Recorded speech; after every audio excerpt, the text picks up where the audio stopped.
المهارات واشتغل مع شباب كتير وساعدهم يجهزوا السي في ولينكد ان فورمز بتاعهم فعلا فتح لهم ابواب كانوا فاكرينها مقفوله. النهارده هيكلمنا عن ازاي نكتب سي في يعبر عننا بذكاء، وازاي نخلي لينكد ان بتاعنا مش مجرد حساب، لا، براند شخصي يلفت نظر الشركات. فخلوا بالكم وحضروا ملاحظاتكم لان اللي جاي مفيد ومليان اسرار من الاخر. يلا نرحب سوا بكوتش جوزيف عيد.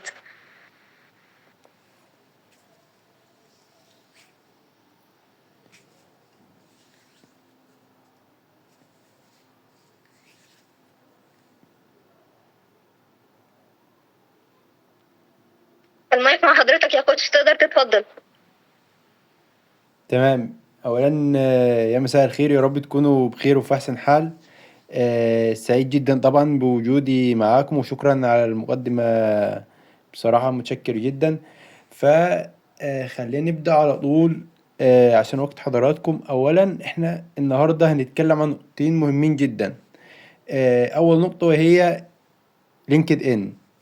تاني نقطة وهي السيرة الذاتية. احنا بنحتاج يعني ملخص كده سريع. السيرة الذاتية أي فرصة تدريب، أي شغل، فبيقول لي ابعت لي السيرة الذاتية، ابعت لي السي في بتاعك. فما فيش سن معين أو هو استنى ان انا مثلا اخلص دراسة وابدأ اعمل سي في. لا، انت من وانت بتدرس دلوقتي ابدأ اكتب السي في. دي نقطة. النقطة التانية لينكد ان. برضه لينكد ان هيساعدني من جهة العلاقات، هيساعدني من جهة ان انا ابدأ اسوق لنفسي كل النقاط دي. كده نقدر نقول زي وضحنا النقطتين دول وافادتهم وهيساعدونا ازاي، ولكن هندخل دلوقتي في التفاصيل اكتر عن كل نقطة فيهم. فخلينا نبدأ على طول في اول جزئية وهي لينكد ان. موقع لينكد ان يا شباب، هنتكلم الأول في يعني كام معلومة كده نظرية وإزاي أنا أستفيد من لينكد إن، وبعدين هنبدأ في الجزء العملي واللي هو إزاي نضيف كل حاجة عن لينكد إن. إزاي مثلا أضيف الصورة الشخصية، معايير اختيار الصورة، طب مثلا الأباوت إزاي أضيفه بطريقة صحيحة. كل النقاط دي هنبدأ نوضحها إن شاء الله دلوقتي. فأول حاجة، هو لينكد ان بدأ امتى؟ هو لينكد ان مثلا اتأسس من شهر، من سنة، من سنتين؟ في كتير بيقول يا يوسف ده انا لينكد ان لسه سامع عنه من فترة بسيطة، يعني مش من زمان. بس انا عايز اقول لك انه لينكد ان في الاساس هو اصلا بدأ قبل ما يبدأ الفيسبوك. يعني فيسبوك بدأ عام 2004، انما لينكد ان بدأ عام 2003.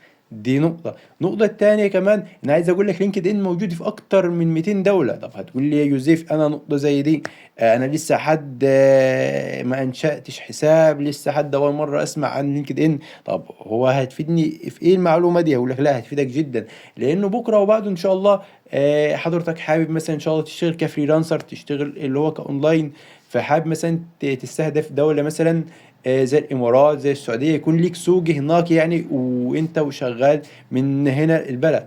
فتقدر تعرف انه لينكد ان عادي تقدر اللي هو تتواصل مع ناس من البلاد دي او الدول دي. تمام. تمام. دي نقطة تانية عايز اقول لكم ان لينكد ان عليه اكتر من 500 مليون مستخدم على مستوى العالم. وكان في احصائية اتعملت من فترة بسيطة جدا بيقول لك انه مع كل ثانية في 2 اعضاء جدد بيسجلوا على المنصة. طب لينكد ان ده هو من فترة اشترى موقع ليندا. طب حد هيقول لي هو تابع لايه؟ تابع لشركة جوجل مثلا؟ تابع لشركة ايه بالظبط؟ هقول لك هو تابع لشركة مايكروسوفت. تمام. تمام. وعايز اقول لكم كمان انه لينكد ان بمثابة سي في اونلاين. يعني احيانا، وده حصل معي سواء انا شخصيا او ليا زملاء، احيانا بتلاقي مثلا سواء في التقديم لو بتقدم فورم بيقول لك مثلا انك تحط لينكد ان في الفورم، او مثلا تبعت لي اللي هو اكونت لينكد ان، ما تبعتليش السي في. تمام. ليه؟ لان هو بمثابه سي في قلنا. وده هنعرف ليه برضو احنا لما نبدا نعمل شير سكرين. ليه مثلا يقول ابعت لي لينكد ان ما تبعتليش السي في؟ ده نبدا برضو نوضحه دلوقتي اكتر. وعايز اقول لكم كمان في نقطة مهمة جدا، انه اكتر من 80% من الاتش ار لما بيجوا يدوروا على ناس تشتغل معاهم، بيكون النقطة الاساسية او المرجع الاساسي ليهم ان هم يبدأوا رقم واحد يشوفوا ناس من على لينكد ان. طيب تمام. طب لينكد ان طب ممكن برضه يفيدني في ايه او يساعدني في ايه؟ هقول لك ممكن يساعدك انك لا تتواصل مع ناس. انت مثلا حضرتك مهتم بمجال الديزاين، فممكن تتواصل مع ناس خبرة اكتر، خبرة مثلا ناس عندها خبرة كذا سنة. ممكن تبدأ تتابع الناس دي وتستفيد من المحتوى اللي بيقدموه. دي نقطة كمان. تمام.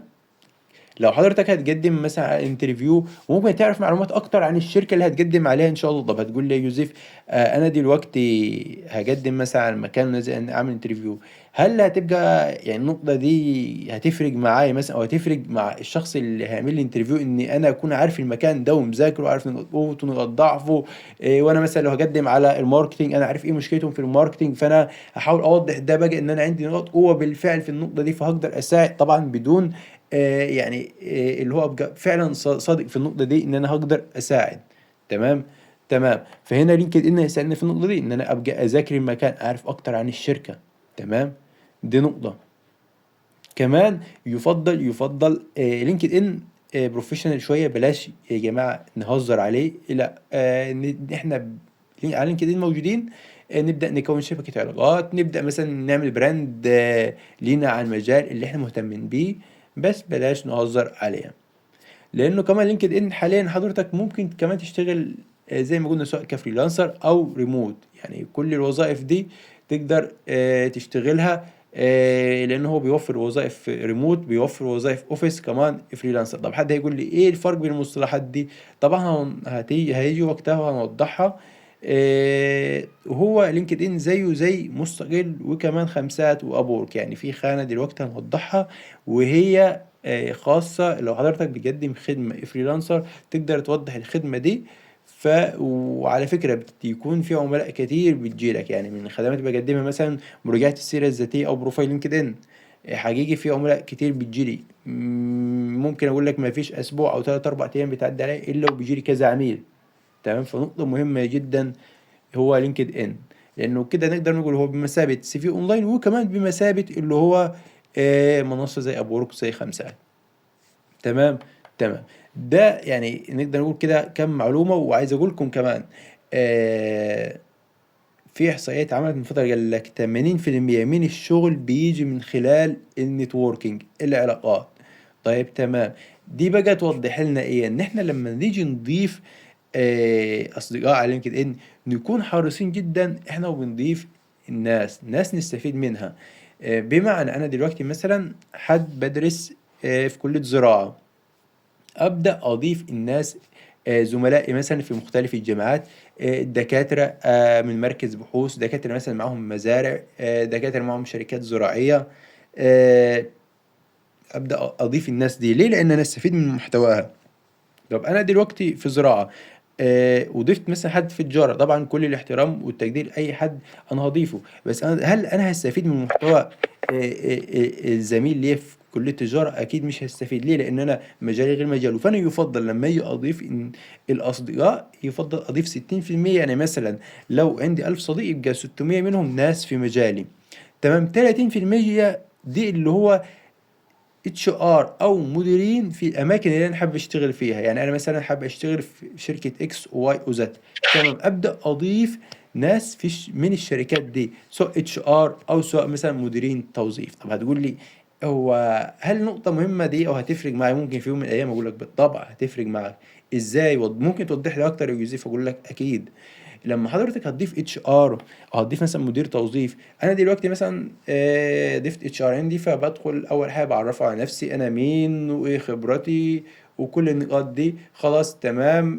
في مناسبة مثلا عيد ميلاد وفي أي مناسبة بدخل أنا أعيد عليها. دي نقطة. نقطة تاني هو خلاص عندي ضمن الأصدقاء فمتابع شايف إنه لا يوزيف ده شخص مجتهد بيطور نفسه أول بأول، حد بينزل مؤتمرات، حد بياخد كورسات، حد شاطر في المجال ده وبيتكلم عنه. فخلاص دايركت كده اول ما تجيله فرصة ترشيح اللي هو بيقول مثلا رشح لي حد شاطر في المجال ده، لو جات له من خلال الزملاء اللي حواليا فدايركت على طول هيرشحك انت. ليه؟ لانه خلاص انا على تواصل معاه دائما كل فترة. دي نقطة. النقطة التانية هو خلاص شايفني دايما ان انا بتكلم عن المجال ده، ان انا حد بطور نفسي اول باول، فدايركت الترشيح هكون ضمن الناس دي ان شاء الله.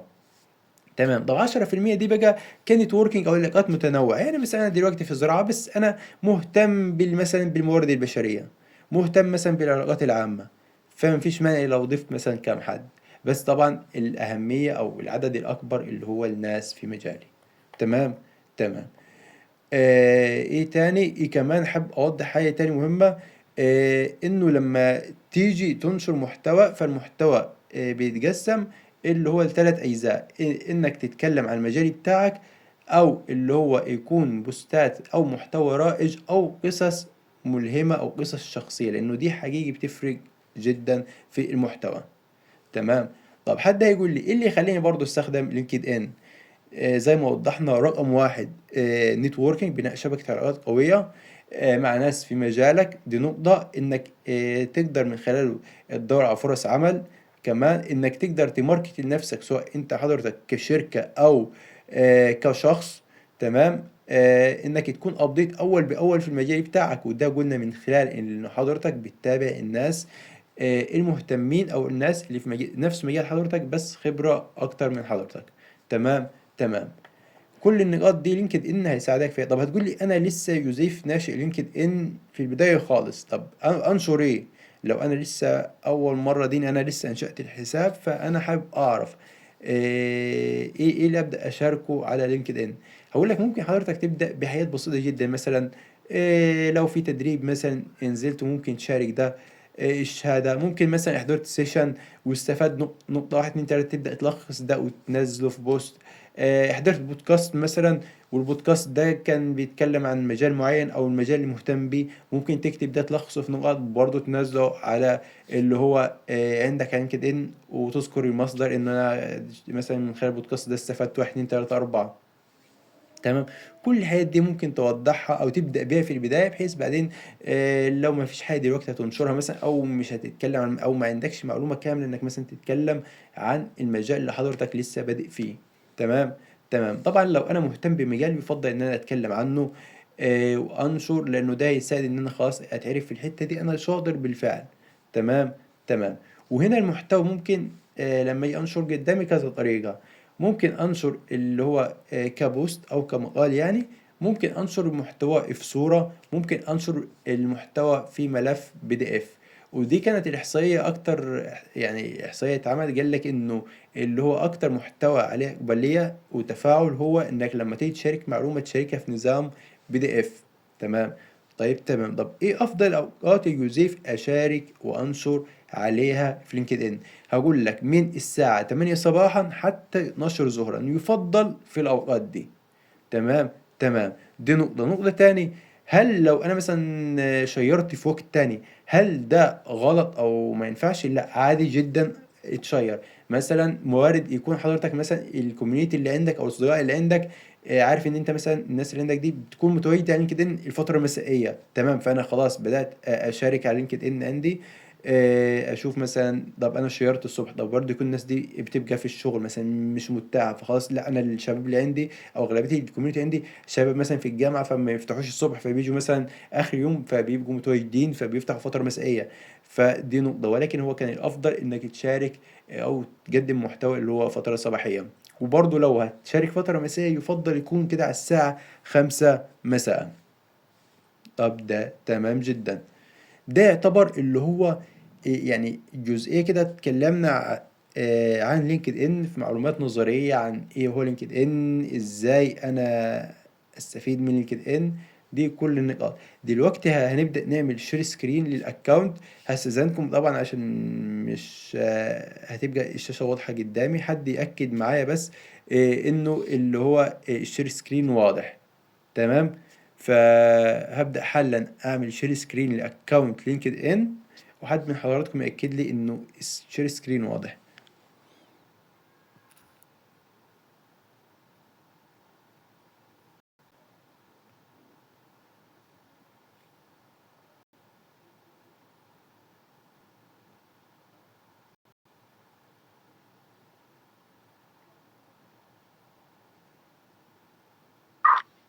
هو لحد الآن لسه مفيش حاجة ظهرت، فحضرتك عرضته ولا لسه؟ ثانية. خلاص تمام.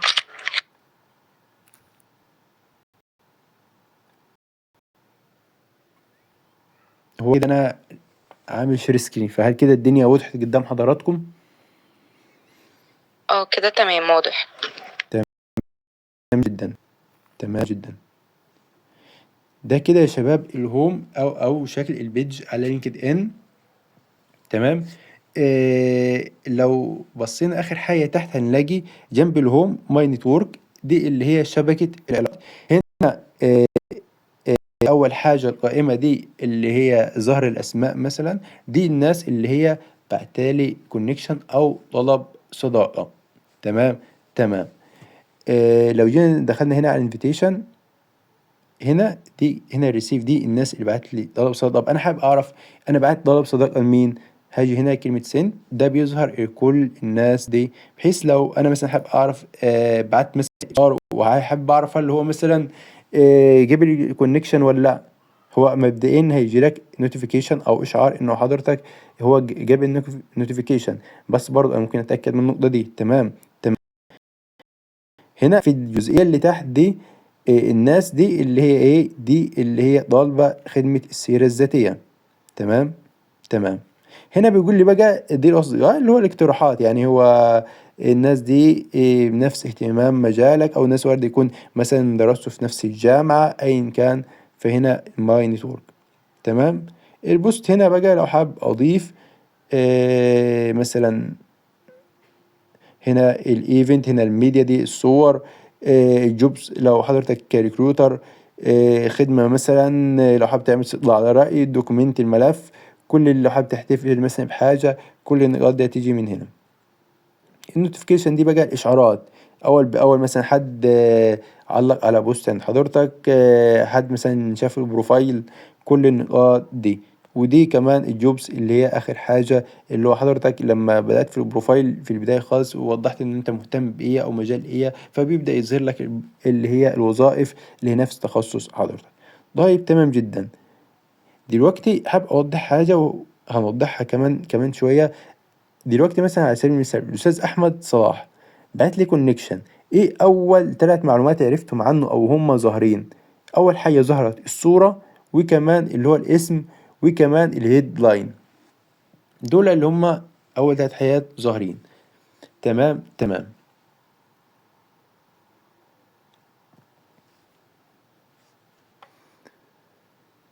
في نقطة دلوقتي حاجة هنعملها، لو حد حابب يطبق معاي مفيش مشكلة، هنبدأ يعني خطوات. في خطوة هنبدأ ننفذها ونعملها، دي هتساعدنا نكون ظاهرين أكتر في محركات البحث. طبعا كل خطوة وكل كلمة بنكتبها وكل حاجة بنصيغها بطريقة صح، ده بيساعدنا نكون ظاهرين أكتر في محركات البحث. ولكن دي برضو نقطة مهمة جدا. طب إيه هي يا يوزيف؟ ممكن فهمها أنا أقول لك على طول. لو جينا هنا جنب كلمة اد سيكشن هنلاقي 3 نقاط. تمام يا شباب. هنضغط عليها، هنختار الاختيار الاسم اللي هو الثالث. تمام. وبعدين هنلاقي قلم اللي هو على ايدي اليمين يورو بروفايل، وكمان هختار اللي هو بروفايل يو ار ال.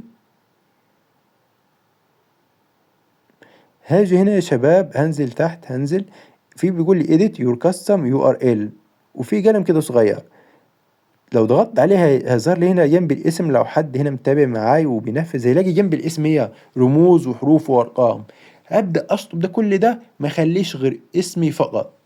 تمام. نخلي بالنا من النقطة دي. دي هتساعدنا في ايه؟ هتساعدنا ان احنا نكون ظاهرين اكتر في محركات البحث. طيب تمام كده خلصنا. معلش، هو في حد رافع الهاند ممكن يتكلموا؟ يعني اسفة على المقاطعة. مفيش مشكلة، لو حد عنده مثلا حب يتفضل، مش حد. انا رافعة الهاند. تمام نانسي اتفضل. حابة تقولي؟ انا اسمي نور. بصي، هو انا كنت عايزه اسال على سؤال كده. هو لينكد ان يعني ممكن غير ان انا بعمل عليه فورم وغير ان انا مثلا بعمل عليه سي في، هل ممكن اعرف ازاي اقدم عليه في وظيفه لينكد ان؟ عايزه اعرف برضو الحته دي. تمام تمام. تمام. تمام حاضر. تمام جدا. أول جزئية دي يا شباب هرجع سؤال حضرتك حاضر، بس نخلص الأجزاء دي وهيجي جزء الوظائف هنتكلم عنها برضو. تمام جدا. عندي سؤال بس. تمام. حد عنده سؤال تاني يتفضل عادي. احنا حضرتك قلت نضغط على contact information وبعدين نضغط ايه بعدها تاني تمام. على القلم بعدين ايه؟ هبدأ من الأول تمام، مفيش مشكلة. في هنا قلنا احنا لو دخلت على البروفايل كده هلاقي كلمة open to جنبيها add section، في بعدين هنلاقي 3 نقاط هضغط عليهم. هاجي اختار اختيار التالت اللي هو contact info. بعدين في البداية خالص في بداية الصفحة على ايدي اليمين هلاقي قلم هضغط عليه. بعدين في البداية خالص في الصفحة أعلى الصفحة هلاقي بروفايل URL هضغط عليها كده تمام. هلاقي هنا هنزل كده الصفحة هلاقي edit your custom URL. السطر اللي بعدها كمان هنلاقي ايه قلم صغير هضغط عليه. هلاقي هنا ظهر كده اللي هو مربع كده بخط أصفر غامض الاسم بتاعي.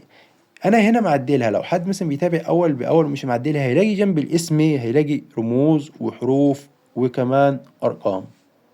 فانا ابدا اعدل كل الاجزاء دي، ما اخليش غير بس اسمي فقط، اشيل كل الاجزاء حواليه. طب قلنا ده هيساعدني في ايه؟ قلنا يساعدني ان انا اكون ظاهر في محركات البحث. تمام كده.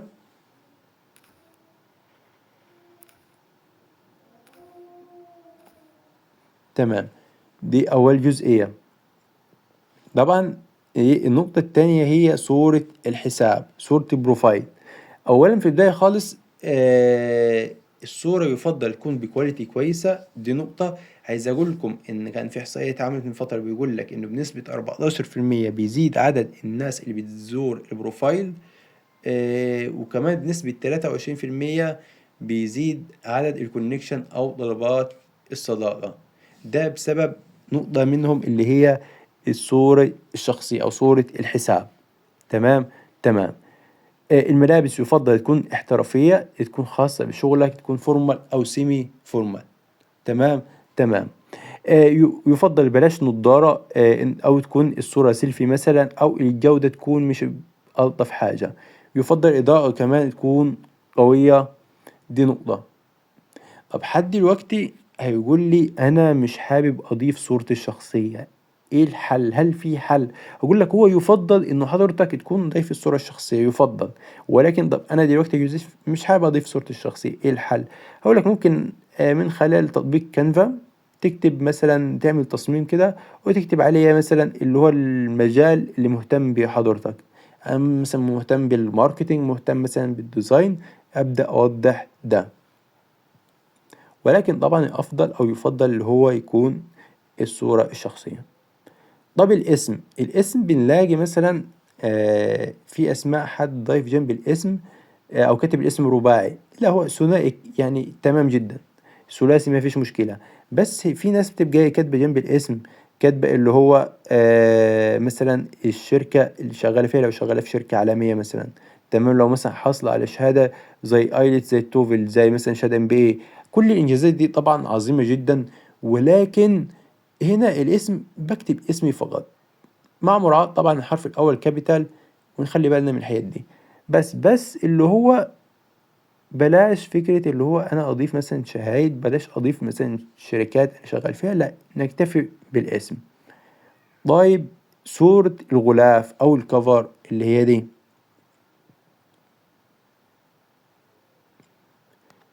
هنا حضرتك قدامك كذا اختيار. ممكن تعمل زي بيزنس كارد كده بسيطة جدا، تضيف فيها مثلا ايميل حضرتك، رقم التليفون، تعريف بسيط عن حضرتك والخدمة اللي بتقدمها، او اللي هو اللي هيزور حسابك هيستفيد ايه او هتقدر تساعده بايه. تمام. دي نقطة. ممكن صورة ليك اثناء شغلك، بمعنى انا دلوقتي مثلا محاضر، صورة لي اثناء بقدم محاضرة اوفلاين، فصورة ليا وضيفتها في صورة الكفر. خلاص اللي دخل الحساب على طول عرف ان انا محاضر. تمام. ليه؟ لانه انا بستغل كل نقطة في لينكد ان بحيث اللي هو اعرف الناس انا اقدر اساعدك في ايه او انا شغال ايه. تمام. دي نقطة تاني، ممكن تضيف حضرتك صورة اثناء حضورك مثلا ايفنت او مؤتمر بتوضح ان انت مهتم بالحاجة دي، فدي حاجة نقطة هتدي عنك انطباع كويس. لو حضرتك مثلا حصلت على تكريم أو جائزة، طبعا دي نقطة بتبين مدى تفوقك وتميزك، ممكن تضيفها مفيش مشكلة. لو في صورة مثلا بتسوق فيها خدمة أو منتج أنت بتقدمها مفيش مشكلة برضه، تمام جدا. كل دي اختيارات ممكن احنا نختارها في اللي هو الكفر. طب هندخل على النقطة التالتة وهو الهيدلاين. الهيدلاين بقى وهو ده اللي هو جنب الصورة على ايدي اليمين هلاقي قلم هنا هضغط عليه، هنا هنزل لتحت هلاقي الهيدلاين. الهيدلاين ده، طب ايه الهيدلاين ده يوسف، او ايه المختصر المفيد من الهيدلاين؟ الهيدلاين ده عبارة عن الكلمات المفتاحية في مجالك. بمعنى، هدي مثال، انا دلوقتي حد بقدم محاضرات في السيرة الذاتية ولينكد ان، او بمعنى تاني في اللي هو مهارات التوظيف. فانا دلوقتي لما اجي اكتب هنا الهيدلاين الكلمات المفتاحية هكتب ايه؟ اكيد لما حد مثلا هيجي يسرش عني هيسرش بايه؟ هيسرش مثلا بكلمة مثلا سبيكر، كوتش، ترينر، دي اللي هيسرش بيها. فهذه الكلمات المفتاحية خاصة بمجالي. كذلك حضرتك مثلا بي ار، طب انا كبي ار مثلا او كاتش ار هيسرش عليه بكلمة ايه؟ ريكروتر، مثلا اتش ار، تمام. كل الكلمات دي احنا بنكتبها هنا في الهيدلاين، بحيث لما حد مثلا يسرش عن سبيكر فدايركت هظهر له انا. حد سرش مثلا عن كلمة تانية مثلا ترينر، تمام، فانا ظهرت له. فهنا الهيدلاين بنكتب الكلمة المفتاحية في مجالنا. ده بالنسبة للهيدلاين. طب حد هيقول لي يا جوزيف انا لسه ناشئ الحساب وكل النقاط دي مش ظاهرة بالنسبة لي، اضيفها منين؟ هقول لك حضرتك بتضيفها من اد سيكشن. اد سيكشن هنا تقدر تضيف اي سيكشن حابه او محتاجه، ولكن احنا هنتكلم عن اهم النقاط اللي بتكون موجودة في البروفايل. تمام تمام طيب بخصوص البوزيشن. تمام.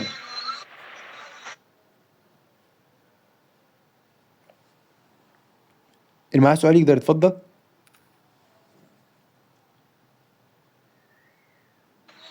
بخصوص البوزيشن انا كنت عايزه اعدل فيه، بس حاليا دلوقتي وانا فاتحه الصفحه يعني فمش راضي يتعدل. ممكن اعمله منين مثلا؟ اللي هو الهيدلاين ولا؟ البوزيشن اللي هو تحت الكرنت بوزيشن، البوزيشن اللي هو اللي في الاول ده، اللي هو الشرح التفصيلي عني وكده، تحت الهيدلاين. ده إيه كده؟ دي اه يعني هو حضرتك مثلا انا خلصت مثلا الشغل ولا يعني كده خلص وقت الشغل مثلا حضرتك في المكان ده، صح؟ اه تمام، هنوضحها دلوقتي ازاي. تمام. يعني دلوقتي في الهيدلاين بكتب بس اللي هي العناوين الرئيسيه عني. يعني مثلا يعني حضرتك دلوقتي مثلا accounting بكتب.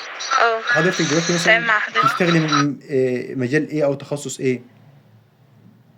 يعني انا بدرس محاسبه وتمويل accounting and finance. تمام. دلوقتي انا دلوقتي كاتش ار لما هاجي ابحث عن حد يشتغل في المجال ده، فايه الكلمات المفتاحيه اللي انا هبحث بيها عن حضرتك؟ طب انا دلوقتي مثلا مش عارف الكلمات المفتاحيه، فانا هدخل على جوجل اكتب المجال زائد كلمه كي ووردز، هيبدا يظهر لي كل الكلمات المفتاحيه اللي خاصه بمجالي، تمام. او ابدا مثلا اشوف ناس نفس المجال على لينكد ان واقدم مني اشوف كاتبين ايه في الهيدلاين، وهل فعلا الحاجه دي مناسبه معايا ولا لا. لان وارد انا مثلا اكون كاتب في الهيدلاين مثلا ان انا حد سبيكر وحاصل مثلا على شهاده من مكان مثلا، يعني وانا حاصلش على الشهاده دي، تمام. فانا ابدا اشوف البروفايلات مثلا زملاء لي في نفس المجال، تمام.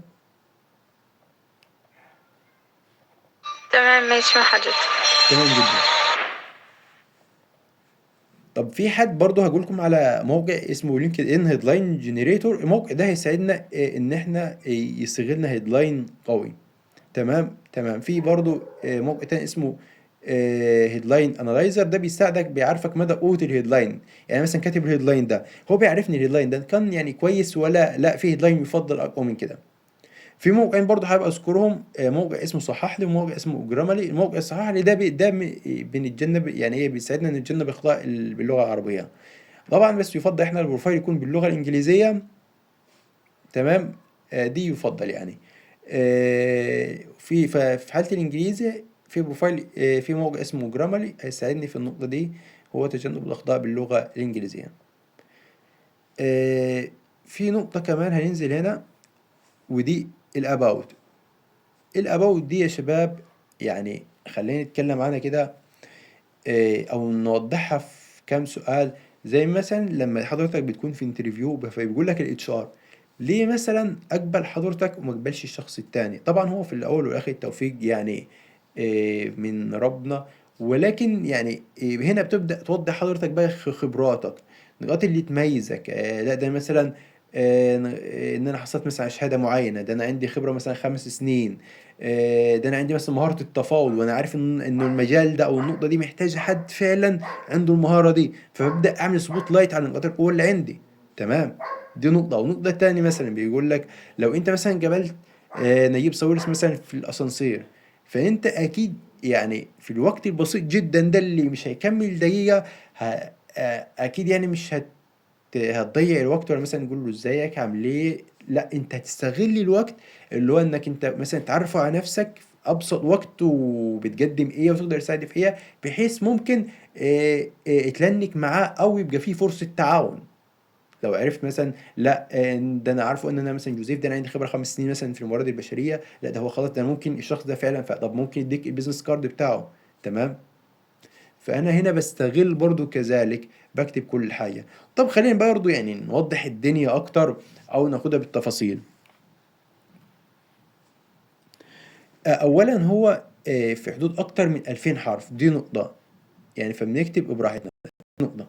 تمام تمام.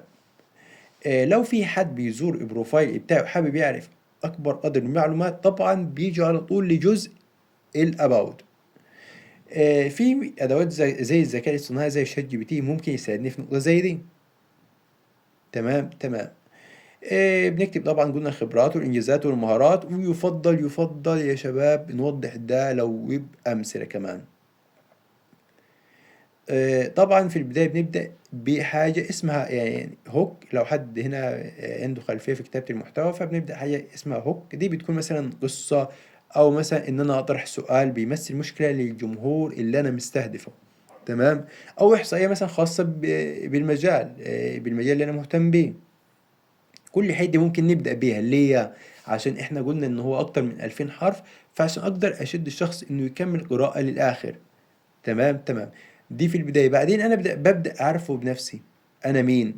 ده انا مثلا جوزيف عيد، خريج كلية زراعة محافظة سوهاج. كل النقاط دي. النقطة التانية بقى وهي الاكسبرت، الخبرات. ان انا مثلا عندي خبرة 3 سنين في مجال الموارد البشرية، عندي خبرة 2 سنين في مجال البي ار، ببدأ اوضح ده. وكمان طب انا حلو ذكرت دلوقتي الخبرات، انا دلوقتي بدأت اوضح الخبرات، ابدأ بقى اوضح الانجازات. تمام، انا دلوقتي كان خلال تواجدي مثلا في مجال الموارد البشرية، ان انا مثلا قدرت اوظف مثلا 50 شخص خلال مثلا سنة او خلال شهر، ايا كان المدة. ان انا مشغل علاقات عامة، قدرت اخلص مثلا 50 ديل في مدة بسيطة جدا. ببدأ اوضح ده بارقام، مهم جدا الارقام. تمام، ما ينفعش ان انا مثلا اقول ان انا اشتغلت كعلاقات عامة واسكت، او انا مثلا حققت مجموعة من الديلز او مجموعة من الانترفيوهات، برضو الدنيا مش واضحة لي. انما لما بتقول رقم فدي بتكون اقوى. بعدين ببدأ اوضح اهم السكيلز. ليه؟ لان هو في سكيلز كتير جدا عند الشخص، ولكن في خانة هنيجي نذكر فيها كل السكيلز دي. تمام تمام. طبعا لو حضرتك بتقدم خدمات كفريلانسر، ممكن يعني اللي هو تسيب لو في سابقة اعمال لحضرتك. تمام تمام. بنختم طبعا بحاجة مهمة جدا، لو كل اللي فات ده عملته وجيت في الآخر ما عملتش النقطة دي، هقول لك للأسف ضيعت يعني نسبة كبيرة من الفرص ممكن ما تجيلكش. اللي هي اسمها كول تو أكشن. بحاول أختم بحاجة قوية، زي مثلا اللي رقم الواتساب بتاعي، بقول للشخص مثلا لو انت محتاج مثلا تراجع السيرة الذاتية ومحتاج حاجة واقدر اساعدك انا فيها النقطة دي، ممكن تتواصل معي واتساب. ممكن حد تاني افضل التواصل معاه من خلال الجيميل، حد تاني مثلا انه يبعت له على الخاص على لينكد ان. فمهم جدا الكول تو اكشن يا شباب. يعني بقى خانة فيوتشر يا شباب. ألخصها يعني أو في كلمة بسيطة جدا، هي عاملة زي اللي هو إيه، زي البوست المثبت على الفيسبوك. هل أنا لما باجي بثبت بوست على الفيسبوك هل أي بوست بثبته؟ أكيد أكيد لأ. أكيد لما باجي بثبت بوست بيكون مثلا إنجاز حققته في شهادة حصلت عليها. فهو كذلك هنا خانة الفيوتشر دي، هنا بعمل تثبيت للإنجازات اللي حابب كده أول ما يدخل الشخص يعرف إن أنا مثلا ده درست في المكان ده أنا خدت الشهادة دي فهتفرق معايا. طب إحنا ذكرنا اللي هو لو حد فينا بيقدم خدمة فريلانسر، فهي أدي الخانة، خانة السيرفيس اللي هو أنا بكتب الخدمات. تمام، ببدأ أوضح، فبكتب في البداية هنا الخدمات اللي أنا بقدمها. بعدين ببدأ يعني في الأباوت ده ببدأ أوضح كوصف كده عن الخدمات دي وشرح. طب الشغل، هل أنا مثلا متاح أشتغل من سوهاج فقط ولا عادي من أي مكان؟ فبقول اتنين عادي فيش مشكلة. طب السعر، هل السعر عادي أكتبه أنا؟ في ناس بتكون كاتبة السعر، في حد تاني يقول لك لا لما تتواصل معي. طب الميديا دي لو في سابقة أعمال أنت خلصت شغل حابب تضيف هنا فده عادي جدا. باجي في النهاية بعمل كلمة سيف.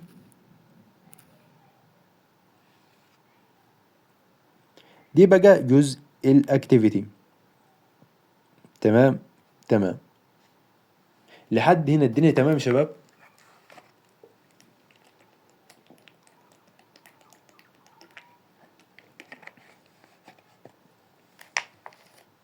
شباب سامعيني؟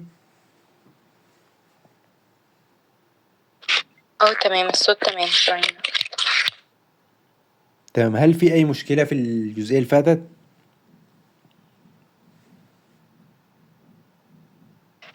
في حد عنده سؤال؟ سهيلة رفع الهاند، ممكن تتكلمي.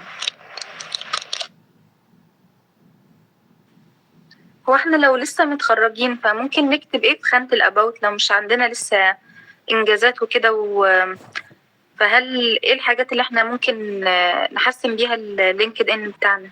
تمام، أولا أنا عادي جدا سواء سيرة ذاتية أو لينكدإن عادي، مش بالضرورة أنا لما أجي أكتب في البداية أكون كاتب خبرات أكون محقق إنجازات عظيمة جدا. لا، عادي جدا أكتب إن أنا مثلا خريج مثلا كلية زراعة مثلا حاصل على تخصص كذا. أنا في الأباوت هنا ببدأ أعرف نفسي، يعني أنا خلاصة الأباوت إن أنا حد عايز يعرف أكتر معلومات عن جوزيف فهيعرفها من الأباوت.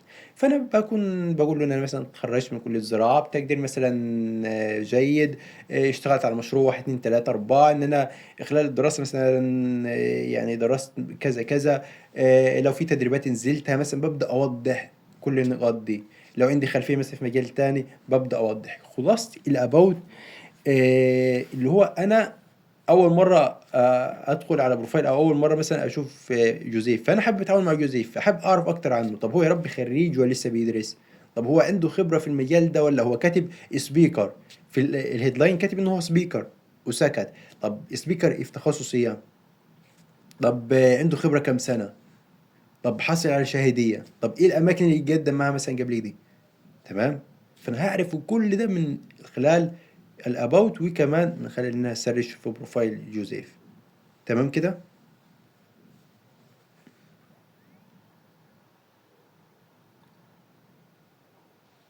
تمام. تمام جدا. زي ما ذكرنا في بداية اللي هو لينكدين كان بدأ عام 2003 وبدأ قبل الفيسبوك. يعني على سبيل المثال مثلا ده بص مشيره من شوية. ليه؟ لأنه أنا من خلال المشاركة على لينكدين دائما بدأت أشوف أفضل أوقات إن أنا بالنسبة لي كيوزيف كالناس الكوميونيتي اللي حواليا، لا إنه فترة مسائية مناسبة معايا، في حد تاني الفترة الصباحية مناسبة معاه. تمام، فكان في احصائيه اتعملت بيقول لك ان مصر لوحدها عدد المستخدمين وصل 13 مليون، ده بنسبه 11%، يعتبر اكبر دوله عربيه. وكمان في احصائيه زي ما مكتوب قدام حضراتكم بيقول لك ان كل 8 دقائق بتنزل وظيفه جديده. طيب تمام. طب المحتوى، قلنا المحتوى ذكرناه في البدايه 70%، 20%، 10%. 70% محتوى تعليمي نتكلم عن مجالي. تمام تمام. 20% بقى تتكلم عن محتوى ملهم وشخصي، يعني مثلا في مشكلة حصلت معاك خلال فترة الشغل وقدرت تحلها، مثلا موقف خلال أنا مثلا كنت متطوع كبي آر وكنت شغال بي آر وحصلت مشكلة انه سبيكر ما جاش فعرفت اتصرف مثلا واجيب سبيكر تاني. دي حاجة الناس بتحب تسمع المشاكل وازاي يعني حليتها يعني او ازاي تستفيد منها. 10% بقى محتوى ترندي او رائج يعني حاجة كده.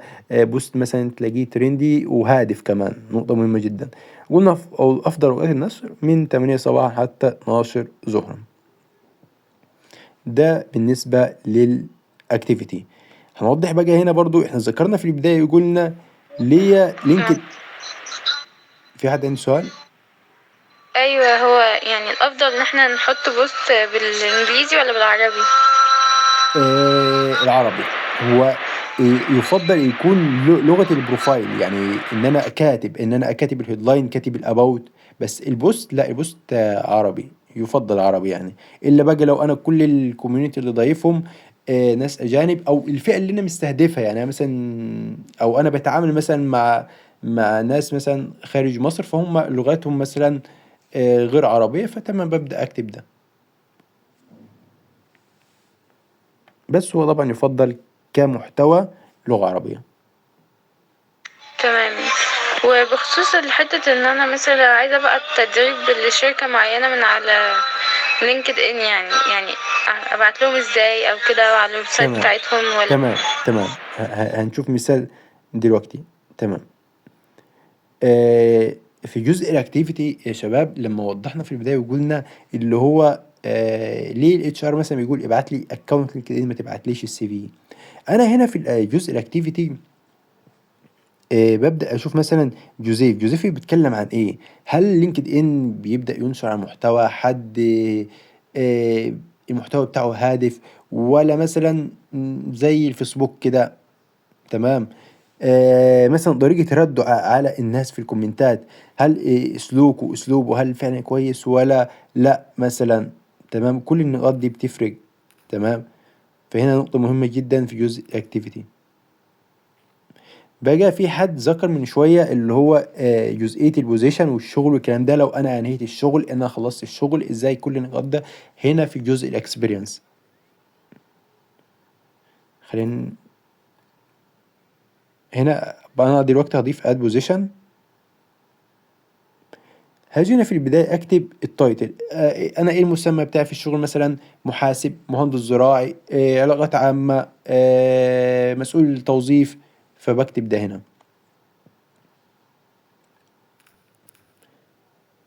باجي كمان، طب ايه نوع الشغل، هل هو فول تايم ولا هو بارت تايم ولا مثلا اللي هو سيلف امبلويمنت ولا ايه بالظبط. ولكن عايز اقول لكم هو غالبا وبيبقى اختيار يعني لا فول تايم لا بارت تايم، ولكن خلينا نوضح يعني فول تايم ده يا شباب اللي هو دي وظيفة بدوام كامل زي ما احنا عارفين يعني. مثلا بيبقى من 8 الصبح مثلا 2 او 3 العصر. دوام جزء ده حاجة بارت تايم، دي بتكون حاجة كده ساعات قليلة. تمام. في مثلا اللي هو ايه تاني مثلا سيلف يكون، لو مثلا قلنا فريلانسر، فريلانس ده اللي هو عمل حر، دي حاجة انت بتقدمها بشكل مستقل بالعملاء. طب كونتراكت دي اللي هو عقد، انا شغال في مكان يبقى عقد، العقد ده مثلا مدة شهر سنة. تمام. انترنشيب ده بقى دي حاجة اللي هو طبعا تدريب، انا نازل تدريب في مكان. دي اهم الاختيارات. طب في مثلا اللي هو التدريب المهني اللي هو ابرنتسشيب، ده مزيج بين التدريب العملي والتعليم النظري في مجال مهني معين. طب سيزونال ده اللي هو دي حاجة موسمية، يعني مثلا دلوقتي في موسم يقول لك احنا حاليا مثلا في موسم دخول الدراسة، في محتاجين حد مثلا في لو المكتبة دي أو المكان ده إنه يكون معنا ككاشير مثلا أو يكون معنا كسيلز. تمام. فدي النقطة. طيب تمام. هنا بعدين بيقول لك الكومباني نيم، اسم الشركة، ببدأ أسرش باسم الشركة ويظهر لي، هبدأ أضيفه. طب أنا دلوقتي مكتوب هي I am currently working in this role، يعني أنا معنى لحد دلوقتي أنا موجود في المكان ده. تمام. ستارت ديت بكتب تاريخ بداية الشغل، يعني بدأت مثلا نوفمبر 2025 مثلا. طب اند ديت، طب انا خلصت امتى؟ تمام. اشيل علامة الصح دي، هيجيب لي هنا تاريخ الانتهاء، اقول انا خلصت امتى. الاستاذة اللي كانت تسعى على نقطة البوزيشن. اللوكيشن بقى، طب هو اللوكيشن موقع الشركة فين؟ هل في القاهرة، في سوهاج، في الأقصر؟ كمان لوكيشن تايب، لوكيشن ده تايب ده هل هو اون سايت، يعني انا شغال في الشركة وبروح وليا مكتب وحضور وانصراف، ولا هي هايبرد ايام بنزل الشركة وايام بشتغل من البيت، ولا هي اللي هي ريموت، لا انا بشتغل من البيت ما بنزلش الشركة. الديسكريبشن ده بقى الوصف، انا دلوقتي مثلا شغال محاسب او شغال بي ار في شركة معينة، طب ايه المهام اللي بقوم بيها؟ هو ده هنا الديسكريبشن. السكيلز دي بقى ايه المهارات اللي ضافتها لي الوظيفة دي. يعني بسمع كتير زملاء ليا او سواء كان بالفعل معايا، حصل معايا انه اللي هو ايه، الشركه بتدينا مثلا تدريبات بتساعدنا ان احنا مثلا لا ان احنا بنتعامل مع عملاء، فانت محتاج المفروض يكون عندك مهاره التواصل، يكون عندك مهاره الاقناع، فبيوفروا لنا تدريبات، فانا من خلال التدريب دي مثلا استفدت المهاره دي. تمام. جزء الميديا بقى لو في تكريم ليك بتبدا تضيف ده. ده بالنسبه لجزء الاكسبيرينس. نفس الفكرة اللي هو جزء التطوع، نفس الخطوات احنا بنضيفها. لينسز وسيرتيفيكيشن ده يا شباب بقى اللي هو دي اللي هي حاجة مثلا زي يعني نقدر نقول ايلتس، توفل، اللي هي الشهايد الدولية. تمام. انما لو كورس مثلا كورس سيشن اللي هو او كورس اونلاين زي يوديمي او كورسيرا، طبعا بنضيف ده في خانة تاني. انا في البداية هنا بكتب اسم الكورس، بعدين بكتب المنصة، وكمان اللي هو التاريخ اللي هو انتهاء الكورس بس. وهنا كمان لو الشهايد ببدأ أضيف اللي هو مثلا لو في اد ميديا ده اللي مثلا رسالة مثلا للقبول، رسالة التهنئة انك انت خلصت الكورس. السكيلز بتبدأ تضيف السكيلز مثلا استفدت منها من خلال الكورس، ممكن تضيف لينك الشهادة اليو ار ال، الرقم فيه باسورد او بتلاقي رقم كده كود ممكن تضيفه هنا في الاي دي. هنا ده اللي هو تاريخ، ده بيبقى احيانا في بعض الشهايد بيبقى لها زي مده صلاحيه، مثلا يقول لك سنه او اتنين او تلاته، وبعدها بقى ترجع تاخد الكورس تاني. ده احيانا مش الكل. طب بالنسبه للتعليم، التعليم بقى انا هنا ببدا في البدايه سكول، ببدا اضيف اسم الجامعه، بعدين التخصص بتاعي الكليه، بعدين فيلد اوف ستادي هنا التخصص، انا في كليه زراعه، تخصص ايه؟ هل اقتصاد ولا تخصص انتاج حيواني؟ طب ستار ديت تاريخ البداية، أنا بدأت إمتى في الكلية دراسة، طب وخلصت إمتى اتخرجت، التقدير لو جيد ما أعلى يفضل أكتب، وغير كده يفضل ما أكتبهوش. الأكتيفيتي والسوسايتي لو شاركت في أنشطة خلال فترة الكلية. الديسكريبشن اللي هو الوصف، يعني حضرتك خلال فترة الكلية تدي زي بريف سريع عن المواد اللي حضرتك درستها، ولكن مش بتكلم بالتفاصيل، ولكن بمعنى ايه. هدي مثال، مثلا دلوقتي انا حد في زراعة، وارد اي حد مثلا يقول لك ده هو تخصص في زراعة، فممكن يبدأ يسألني في جزئية انتاج حيواني، افتكر مثلا انا في مجال انتاج حيواني او انتاج نباتي، ولكن انا كنت تخصص اقتصاد، فانا هنا اللي هو قريب شوية مثلا من تجارة، فانا كان عندي كورس او ماده بتتكلم عن الموارد البشريه، ماده بتتكلم عن الاي سي دي ال، ماده بتتكلم عن السوفت سكيلز، فانا هنا لا، وماده بتتكلم عن الماركتنج، فانا هنا لما بدات اكتب بريف عن النقطه دي، فالشخص عرف انه هو الشخص ده هو زراعه، بس كان ايه المواد اللي درسها كانت قريبه مثلا من تجاره، فانا لو احتجت الشخص ده جزئيه في ان انا اتعاون معاه مثلا في الماركتنج، فيكون شاطر في الجزئيه دي، او لو حبيت مثلا استفسر معاه عن النقطه دي. تمام. هنا بقى السكيلز خلال فترة الدراسة، على سبيل المثال مثلا احنا كان خصوصا كمان سنة رابعة كانت طلب منا مشاريع وابحاث كتير، فكنا طبعا اللي هي نعمل برزنتيشن، فكنا هي المهارة دي بدأت نطورها مع كتر الخروج، ونعمل اللي هو هي برزنتيشن. طب جزء الميديا بقى لو في صور مثلا ليك اثناء عرض بحث مشروع، كل النقاط دي اتكرمت مثلا اثناء فترة الكلية، طلعت من الاوائل.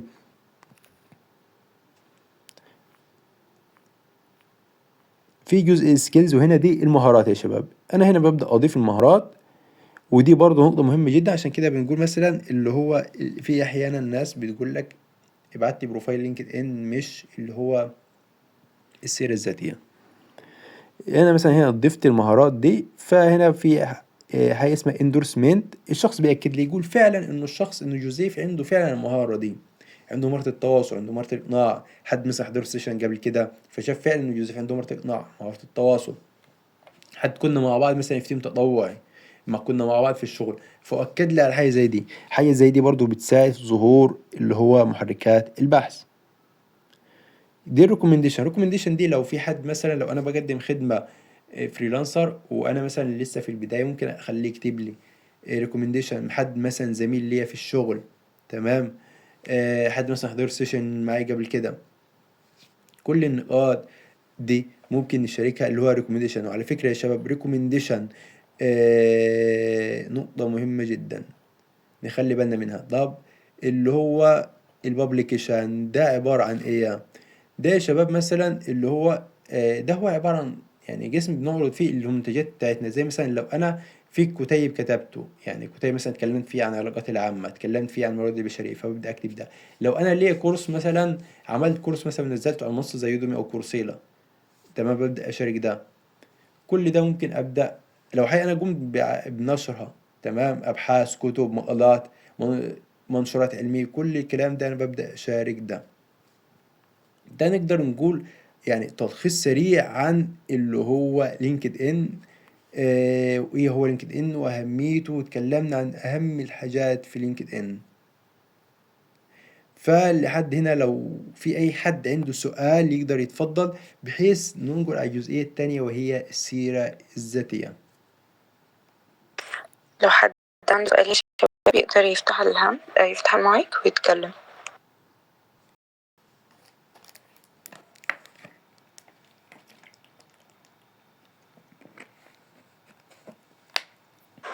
هو تمام كده، المفروض مفيش حد عنده أسئلة لأن محدش رفع الهاند أو فتح المايك. ممكن نكمل يا كوتش عادي. تمام جدا كده يا شباب. اول جزئية لينكد ان كده تمام. وعلى فكرة برضو يعني رقمي مع الأستاذة بتوصل معايا من التيم، لو حد حب يستفسر على أي حاجة في أي وقت.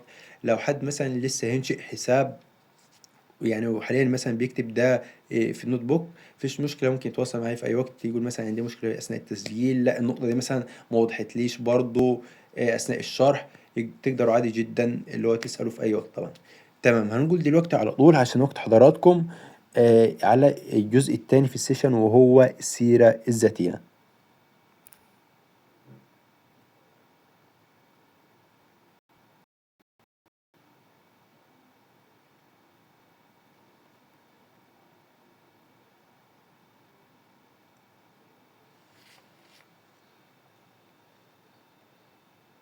هبدأ دلوقتي كمان أعمل شير سكرين للسيرة الذاتية، وهستأذنكم كمان حد بعد إذنكم يوضح لي النقطة دي إن كان يعني شير سكرين واضح ولا لا.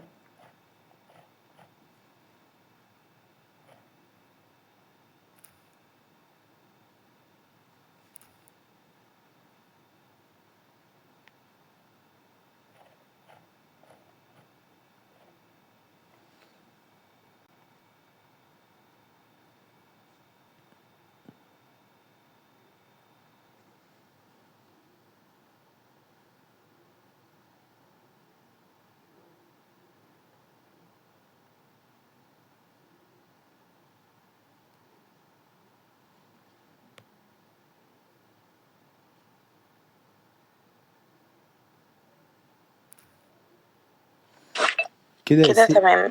كده السيرة الذاتية واضحة قدام حضراتكم. تمام. تمام جدا. ده يعتبر كنموذج للسيرة الذاتية، مش النموذج النهائي. دي كتمبلت يعني هنشرح عليها. أولا حابب أوضح حاجة مهمة جدا. السيرة الذاتية يا شباب يفضل ومهم جدا إنه تتكتب على الوورد. ما نعملش سي في على برنامج زي كانفا زي المواقع دي. يفضل أفضل حاجة إن نكتب السي في على الوورد. دي نقطة مهمة جدا. طب يا جوزيف أنا عندي مشكلة، أنا معرفش أستخدم برنامج وورد. هقول لك في قناة على اليوتيوب اسمها نولوجي، شرح الوورد في مدة ساعة، تقدر تتعلم منها وإن شاء الله خير. دي نقطة. طب قلنا الإنجليزي يفضل برضو يكون السيرة الذاتية باللغة الإنجليزية، إلا في حالة لو السيرة الذاتية طلبت منك باللغة العربية وقال لك ابعت لي السيرة الذاتية باللغة العربية، تمام جدا. في أماكن برضو بتكون يقول لك مش بتدقق جوه على النقطة دي، تمام. ولكن هو الأفضلية واللي بيبقى بنسبة كبيرة في السوق اللغة الإنجليزية. طب يا جوزيف أنا عندي مشكلة في اللغة الإنجليزية، هقول لك ممكن تشوف حد من زملائك مثلا معاك في الكلية، حد أكبر منك شاطر في اللغة الإنجليزية، ممكن تقول له ممكن تشيك لي على السي في ده. كذلك ذكرنا في البداية موقع اسمه جرامرلي بيصحح لي الأخطاء، تمام. كل النقاط دي. دي نقطة. النقطة التانية فكرة الصورة. احنا مش بنضيف صورة إلا لو طلبات قال لك مع إرفاق صورة شخصية بالسيرة الذاتية، تمام. فنخلي بالنا من النقط دي. هنوضح برضو ده يعني كل ده هنوضحه دلوقتي إن شاء الله. حابب برضو أوضح فرق بين مصطلحين مهمين جدا يعني بنتلخبط بينهم. احنا لما بنيجي نبعت يا شباب للاتش ار بنبعت له الريزومي مش السي في، ولكن هو كمصطلح شائع طبعا السي في. طب ايه الفرق يا يوسف بين السي في والريزومي؟ هقول لك الريزومي حضرتك ده بتعرض مؤهلاتك بشكل مختصر، تمام تمام. بيكون عبارة عن صفحة أو اتنين بتقدم إيه بيه على الشغل أو فرصة تدريب. هتقول لي طب ممكن تديني مثال؟ أقول لك تمام جدا. دلوقتي حضرتك لقيت إعلان بيقولوا محتاجين حد مسؤول علاقات عامة عندنا في الشركة، فأنت هنا هتيجي تقدم الريزومي مش السي في. إزاي؟ الريزومي هنا يا شباب اللي هو أنا بكتب كل حاجة درستها بالمجال خاصة في المجال ده فقط. بمعنى بكتب خبراتي في المجال ده، الكورسات اللي أنا أخدتها في المجال ده، التدريبات اللي نزلتها، لو اتطوعت مثلا في أماكن كنت في لجنة البي آر.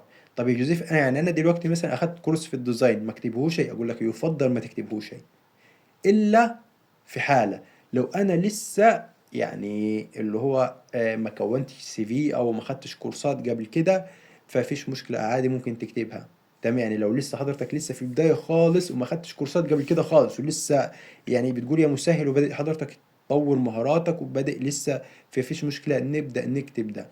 بحيث ليه هنا هدي انطباع، هنا هدي انطباع للاتش ار ان انا حد ان مثلا بطور من نفسي، ان انا لا باخد كورسات، يعني مثلا ما بعتش سي في فاضي بشكل اقدم، لا بكتب الحاجه الخاصه بمجال الفرصه دي فقط، تمام تمام. طب ايه هو بقى السي في؟ السي في دي ده بكتب فيه كل حاجه خاصه بالمؤهلات الدراسيه والعلميه. بمعنى انا بكتب هنا لو اخدت كورسات مثلا، لو اتكلمنا عن خانه الكورسات، كورسات مثلا في اي تخصص بكتب ده. لو مثلا اللي هو اشتغلت في كذا مكان برضو بكتب ده عادي جدا. لو طوعت في كذا مكان كنت في كذا لجنة مختلفة عادي جدا بكتب ده مفيش مشكلة، تمام. فهنا بقى الفرق بين السي في والريزومي انه الريزومي مختصر على الحاجة اللي انا اقدمها، انما السي في ده لا انا ده بقدم بيه على منح، تمام. فده ممكن يكون اكتر من صفحتين عادي جدا. فنخلي بالنا من النقطة دي، ان احنا لما بنيجي نبعت بنبعت اللي هو الريزومي مش السي في. ده اول حاجه الفرق بين اللي هو ايه السي في والريزومي. طيب تمام. اول حاجه بنبدا بيها يا شباب السي في، وهو الاسم. الاسم يفضل سواء ثنائي او ثلاثي فقط، يعني مش ضروري يكون رباعي. الحرف الاول في كل اسم طبعا يكون كابيتال، ده بالنسبه للاسم. هنيجي بقى احاول اوضح الشاشه اكتر. اول حاجه اللي هو ايه العنوان. العنوان يا شباب ببدا بالمركز ثم المحافظه ثم اسم الدوله لو انا هبعت السيره الذاتيه بتكون خارج مصر، تمام تمام. دي نقطه. طب رقم التليفون، رقم التليفون يكون رقم الشخصي ويفضل يكون شبكه قويه. وكمان بعدين الايميل، سواء الايميل الشخصي ويفضل يكون شيء في اسم دلع، او الايميل الجامعي لو انا موجود معي وشغال لسه، تمام تمام. ولينكد ان ببدأ اضيف لو انا عامل بروفايل. دي اول جزئية. تاني جزئية اللي هو ممكن سؤال؟ اتفضل حضرتك. هو ازاي اخلي الايميل ولينكد ان يبقوا باللون الازرق بحيث ان لو ضغط عليهم يفتح الايميل بتاعي او يفتح حساب لينكد ان بتاعي؟ تمام. حضرتك هتيجي في النهاية، حضرتك وبتكتب على الوورد هتيجي مع نهاية الايميل او نهاية بروفايل لينكد ان هتضغط كده علامة او مسطرة، هتلاقي ظهرت العلامة الزرقاء. لو حد واجهته مشكلة برضه في اي حاجة يا شباب يبعت لي عادي جدا، مفيش مشكلة. شباب معلش ممكن بس لو في حد عنده سؤال يرفع الهاند الأول علشان بس ما نقطعش الكوتش وهو بيشرح، يا إما نكتب السؤال مثلا في نوت ولما يخلص خالص هو كده كده بيسأل. تمام، اتفضل يا كوتش كمل. تمام جدا. الجزئية التانية يا شباب ليها كذا مصطلح وليها كذا مسمى. ممكن تلاقي حد كاتب اوبجيكتيف، ممكن حد تاني تلاقيه كاتب سمري، او حد تاني مثلا كاتب واي مثلا جوزيف. تمام. دي نفس فكرة برضو الاباوت، بس هنا لما هنا قدامنا مصطلحين سمري او اوبجيكتيف. تمام تمام. بس يفضل نكتب سمري. ليه نكتب سمري ما نكتبش اوبجيكتيف؟ لانه السمري هنا اولا بتوضح انت مين. تمام، دي نقطة. ثانيا ايه المؤهلات اللي عندك بتأهلك للوظيفة دي. ثالثا بقى ايه الميزة اللي عندك او ليه الشركة تشغلك انت. كل ده في السمري. انما الاوبجيكتيف هنا اللي انا بالعربي كده او بقول ايه، بقول للاتش ار ليه انا احسن من غيري عشان استحق فرصة الانترفيو. بس ده اللي بيكون في الاوبجيكتيف. انما السمري لا، انا بتكلم عن خبراتي ونقاط القوة بتاعتي وانا مين، لا فبدي بريف اقوى، حاجة اقوى بتشد الشخص. ويفضل بقى كمان نخلي بالنا النقطة دي هتبقى نقطة كويسة جدا في الايميل. لما اجي ابعت الايميل ما ابعتش مثلا السي في ملف كمان خلي بالنا من النقطة دي ان انا ما ابعتوش وورد، لا ابعته بي دي اف. تمام تمام. دي اول حاجه. تاني حاجه ما بعتش مثلا الملف وخلاص مثلا، لا في حاجه اسمها مثلا مسج ترحيبيه في البدايه، مسج خاتمه. لو كمان السمري ده اخدته كوبي وكتبته في الايميل يبقى نقطه كويسه جدا. تمام. بس ما ابعتش الايميل وخلاص، لا يفضل كده مسج جود مورنينج مثلا مستر فلان لو عارف اسمه، جود مورنينج مثلا اتش ار، وفي النهايه مثلا ثانك يو، كلمتين كده تلطف الدنيا. تمام تمام. على رأي مثلا يعني في مثلا يقول لك الأهم من الشغل تظبيط الشغل، فنخلي بالنا من النقاط دي. فاحنا قلنا متفقين إن احنا هي هنكتب سامري لأنه ده هيدي انطباع قوي عني أو عن حضرتك لما هتقدم. طيب تمام جدا. إيه السكشن التالت؟ السكشن التالت بقى يا شباب هو الإديوكيشن، التعليم. نخلي بالنا إنه أول سطر لازم يكون في أعلى درجة تعليمية أنا وصلت لها في الوقت الحالي. بمعنى مثلا حاليا عملت ماجستير او حضرت ماجستير او دكتوراه، ده طبعا يفضل يكون اول سطر. دي نقطة. يبقى جوزيف دلوقتي انا مثلا عامل ماجستير، بكتبه ازاي ده او بصيغه ازاي؟ بقول لك حضرتك بتكتب اسم المجال والماجستير ده كان في جامعة ايه المكان وتاريخ التخرج بس. طيب تمام جدا. ده بالنسبة للماجستير او الدكتوراه. تمام. طب لو انا ما وصلتش لنقطة الماجستير او الدكتوراه لسه مش دلوقتي ايا كان، هقول لك تكتب مشروع التخرج اول سطر، يكون مشروع التخرج هو. طب بكتبه ازاي يعني؟ بصيغ ازاي؟ انا لو انا عامل ليه مشروع تخرج بكتب اسم المشروع والتقدير ووصف بسيط عنه، يعني وصف كده في صدر ان انا المشروع كان بيتكلم عن واحد اتنين بس. في نقطة مهمة جدا عايزين نخلي بالنا منها في الإدوكيشن برضو، التقدير يا شباب لو مش كويس يفضل ما نكتبهوش، يعني لو أقل من جيد يستحسن ما يتكتبش. تمام تمام. طب أنا دلوقتي يا يوسف، أنا دلوقتي زي ما قلت قدام حضراتكم إن أنا آه خريج زراعة. تمام تمام. طب هل دلوقتي أنا لما هي أقدم أنا عندي خلفية في مجال العلاقات العامة، هل انا لما اجي اقدم السيره الذاتيه او خلينا ادق اكتر الريزوميه هقدم إيه التملت ده؟ لا. ليه؟ نخلي بالنا هو انا مش هقدم ده اولا عشان دي يعني نسخه مش الحديثه. النقطه التانية انه الاديوكيشن ما خلوش في البدايه. لو انا هقدم على حاجه خارج مجال دراستي يفضل ما اخليش الاديوكيشن في البدايه. ليه؟ لانه اصلا الاتش ار بيقرا السي في كده في حدود 6 ثواني. فانا لو ما عرفتش اقنع الشخص ده مش هيكمل قراءه، لان هو بيدخل بس ايه يشوف السامري يركز على كام حاجه ده بصار. لو اللي عرفت الفت انتباهه وعرفت اقنعه، لا تمام هيبدا يكمل السيره الذاتيه يقراها. وبقى الخطوه التانيه اللي هي ان انزل انترفيو ان شاء الله. فخلي بالي من النقطه دي. انما هو مثلا لو انا دلوقتي مقدم على لغات عامه وانا كاتب له في البدايه اديوكيشن ان هو انا مثلا في زراعه، طب ما هو ده الشخص يقول لك ده بعيد جدا عن اللي هو الحد اللي لا انا عايز حد لغات عامه المفروض يكون دارس اعلام. حضرتك ورد يكون واخد كورسات ما شاء الله حد مجتهد جدا، بس ولكن كان الترتيب ده او النقطه دي هتفرق. تمام تمام. طيب هندخل على الخانه اللي بعديها وهي ال الورك اكسبيرينس. او هنوضح صح في نقطة هوضحها، اللي هو طب دلوقتي انا اصيغ ازاي اللي هو انا دلوقتي لسه بدرس اصيغ ازاي ده. هقولك في البداية حضرتك بتكتب الفرقة الكام مثلا، في الفرقة التالتة التانية، وكمان بعدين بتكتب اسم الكلية والتخصص واسم الجامعة والتقدير. نفس الخطوات لو حضرتك خريج هي بس بتبدأ في البداية graduated from، كذلك اسم الكلية والجامعة وسنة التخرج والتقدير العام التراكمي. دي في حالة لو حضرتك خريج.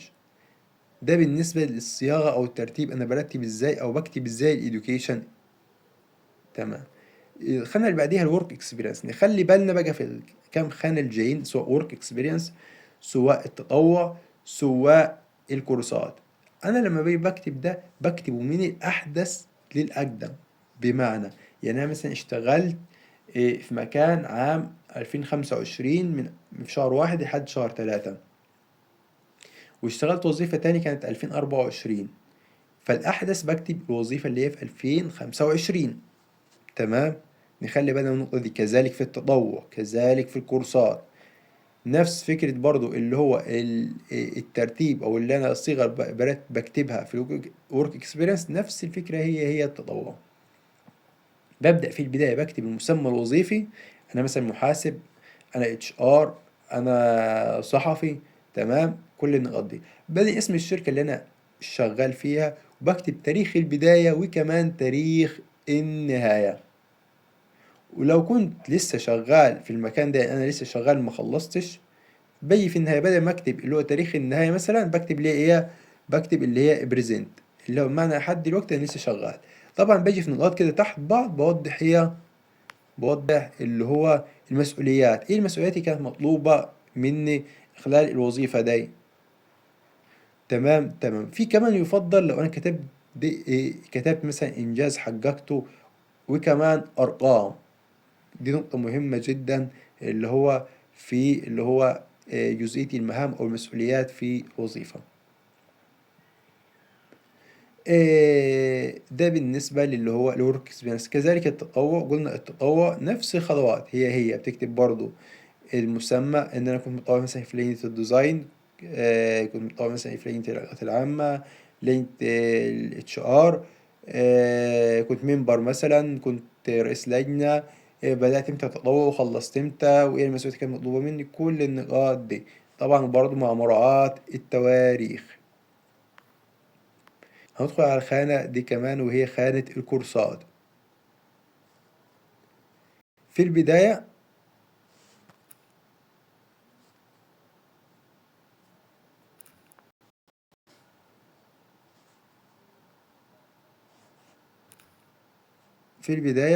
بكتب اسم الكورس، دي أول حاجة، وكمان المكان أخدت منه كورس، مثلا سواء مراكز تدريب، سواء مثلا أخدت الكورس ده في الجامعة، منصة أونلاين زي معارف زي تيرا كورسز، يوديمي، كل الكلام ده. تمام تمام. المدرب لو معروف وحد قوي بنكتب اسمه. تمام. دي نقطة. والتواريخ بنكتب الشهر وكمان السنة. لو مش فاكر الشهر مفيش مشكلة، ممكن نكتب السنة. تمام تمام. قلنا طبعا الترتيب يفضل من الأحدث للأقدم.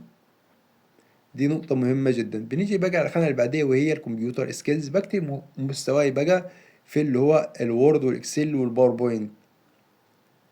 هل انا جود فيري جود، ببدأ اوضح ده. وكمان اللي هو المهارات الشخصية. ايه المهارات الشخصية دي؟ مهاراتي الشخصية اللي انا بستخدمها في تعاملاتي اليومية. مثلا حد يقول لك ده انت عندك مهارة التواصل، حتى انا شايف عندك مهارة الاقناع، انت شايف انك عندك مهارة حل المشكلات، مهارة التخطيط، كل الكلام ده بقى. والنقطة الأخيرة هي مستوى اللغة. طبعا اللغة العربية هي اللي هي مصدر تانج، لغة الأم. إنما اللغة الإنجليزية أو أي لغة، وهل بضيف أي لغة؟ يعني أنا مثلا دلوقتي لو عارف الأساسيات في اللغة الإنجليزية، هل أنا بضيفها؟ لا. يعني هتلاقوا حضراتكم مثلا ضايف مثلا فرنش وأساسيات، كذلك إيطالي. لا، إنما هنا يفضل أنا لما باجي أضيف بضيف اللغة اللي بعرف أتكلمها، أعرف أعمل حوار discussion. تمام. في الحالة دي أكتب اللغة تمام جدا. فنخلي بالنا من النقاط دي لأنه هتفرق جدا معانا. طب في حياة، هل في معلومات إضافية أو في حاجات مش ضروري إن نضيفها؟ هقول لك أكيد. زي مثلا تاريخ الميلاد مش ضروري إن حضرتك تضيفه. الحالة الاجتماعية، الهوايات، مثلا حد قراءة، حد بيحب الكتابة، المشي، السفر، كرة القدم، كل النقاط دي مش ضروري إن حضرتك تضيفها. طب لو مثلا لو في إنجاز أنا مثلا زي اتكتب عني في مجلة، حد استضافني على التلفزيون، هل بكتب ده؟ أقول لك ده قدامك اختيارين، ممكن تعمل خانة اسمها achievement أو ممكن تتكلم عن ده في الانترفيو. تمام. لو حضرتك لسه مخلص الجيش، ده بالنسبة للشباب، لو حد لسه مخلص الجيش مثلا من سنة أو اتنين، تمام جدا، ممكن تحط موقفك من التجنيد، وده بنحطه في أول خانة فوق الانفورميشن جنب الاسم والعنوان. دي في حاجة يعني ايه، دي بعد ما تخلص الجيش أول سنة كده أو سنتين، إنما بعد كده ممكن تشيلها عادي جدا.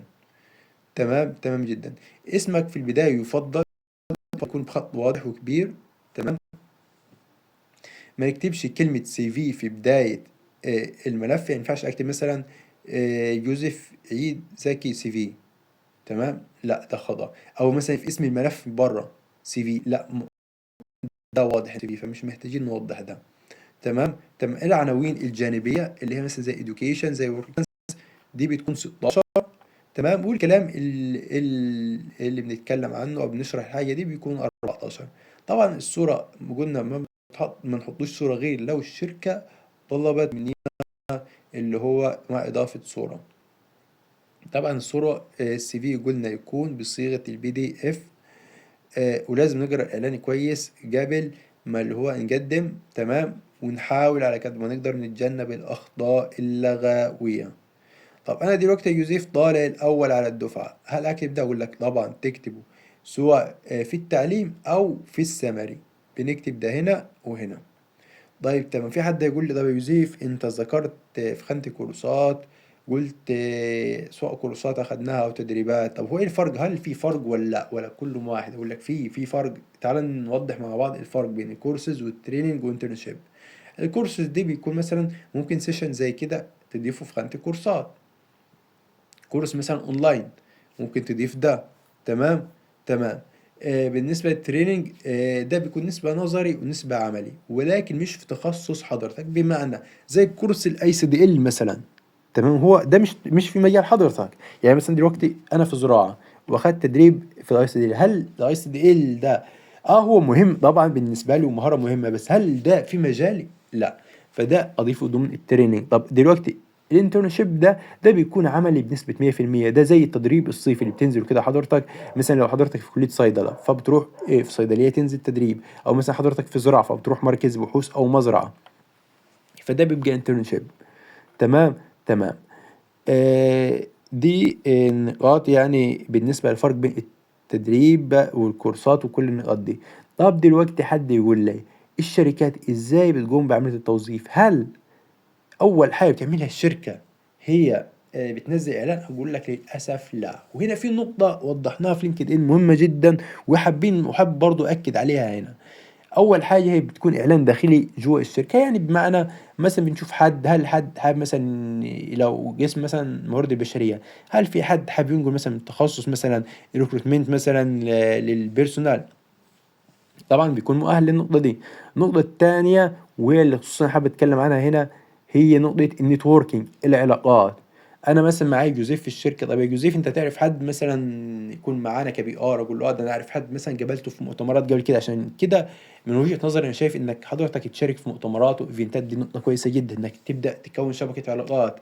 حضورك سيشنات زي كده، تمام. لينكد ان برضو بيساعدك في نقطه زي دي. تمام. النقطه الثالثه بقى بتكون عن طريق ناس قدمت قبل كده، يعني اللي هي ويت ليست. بقى اخر حاجه بتعملها الشركه ايه؟ اللي هي الاعلان السوشيال ميديا. اكتر نقطه فيهم بتقوم بها الشركه هي نقطه العلاقات، ودي بتكون بنسبه 65%. تمام تمام. ليه؟ لانه انا مثلا بيطلب مني ترشيح شخص، فانا عارف جوزيف، انا عارف جوزيف ده ثقه فعلا وحد كويس وكواليفايد، فانا بس برشحه. ف فدي النقطه، فبتبقى نقطه كويسه جدا. تمام تمام. طب في حاجه برضو محتاجين نخلي بالنا منها. قلنا انه الاتش ار بيقرا السي في يعني في وقت بسيط جدا، في ان انا احتاج اقنعه. دي نقطة. طب حد هيقول لي أنا دلوقتي عملت السي في ومحدش بيتصل بيا عشان أدخل انترفيو. هقول لك وارد يكون عندك مشكلة في طريقة التقديم، صياغة الإيميل زي ما وضحنا. وقت التقديم في ناس أنا عارف للأسف يقول لك يا عم ده لسه ميعاد الديدلاين أو ميعاد انتهاء مثلا إنه يقبلوا السي في مثلا الخميس الجاي. ده لسه يا عم في مدة أسبوع. طب ما حضرتك تعرفش إيه الظروف؟ طب ما وارد يكتفوا مثلا بعدد معين ويقفلوا التقديم. تمام. فالنقاط دي كلها نخلي بالنا منها، لانه بصراحه بتفرق جدا. طب الاتش ار لما بيقرا السي في من 6 ل 10 سنه هو بيركز؟ هل بيقرا كله؟ لا اكيد لا. بيشوف المعلومات الاساسيه، بيشوف السمري، التعليم، الخبره. تمام. كل النقاط دي ده بياخد خلفيه عنها على السريع.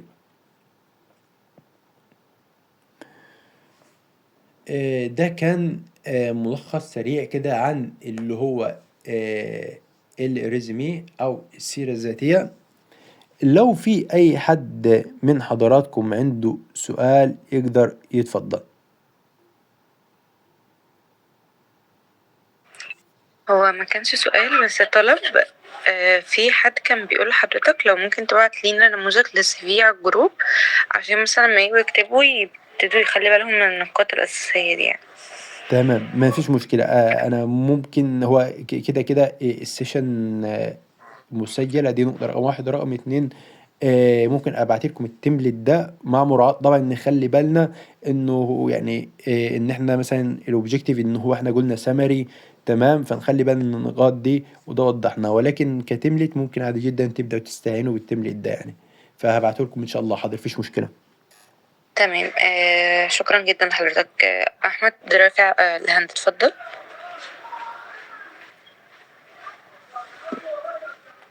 أحمد. وصلت تمام. في حتة اللي أنا كده اتفضل. تمام. في حالة إن أنا عايز الصوت أضيف بيقطع يا استاذ كلمة احمد. إنجليزية مثلا، إن أنا أضيف لما أكون واصل فيها الليفل معين، مثلا ممكن أكون واصل فيها ل E2 أضيفها، ولا لازم أكون واصل مثلا لحتة ال B2 أو C1 ولا حاجة علشان أضيف لغة زي كده؟ ولا انا اصلا ممكن اضيفها في حاله ان انا واصل للايتو واقول المستوى فيها؟ تمام. هو عموما يعني هو الصوت كان مقطع شوية عندي في البداية، فأنا اللي فهمته من حضرتك بتتكلم عن اللغة. هل اللغة مثلا أضيفها إمتى أو إزاي؟ فخليني برضه أوضحها لك بطريقة تاني.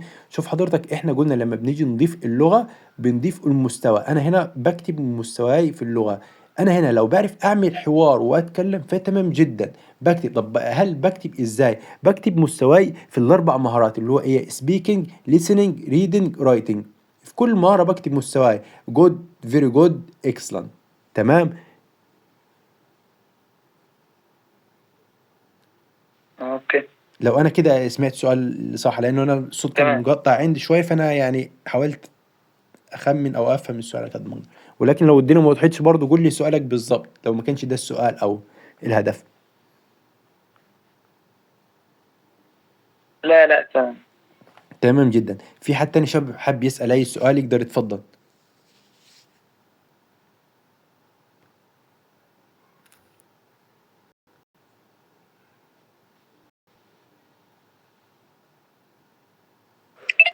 أحمد، أنت لسه رافع الهند، عندك سؤال تاني ولا خلاص تمام؟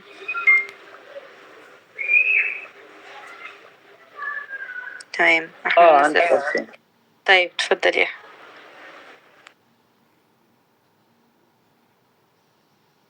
في حتة اللي هي السكيلز بتاعتي هضيفها بحيث بترتيب معين، بحيث ان انا مثلا اكون اللي هي المهارة اللي انا محتاجها في الشركة دي كذا، اللي هي تكون في الاول. تحتها بقى اللي هي المهارات زي مثلا حشو للسكيلز، او مثلا مهارة اكسل، باوربوينت، اي سيل بوجه عام، ولا تكون عشوائي، سكيلز عشوائي يعني مثلا ترتيبها عشوائي. ده تقصد حضرتك في جزئية السيرة الذاتية ولا على بروفايل لينكدين؟ لا، في السي في.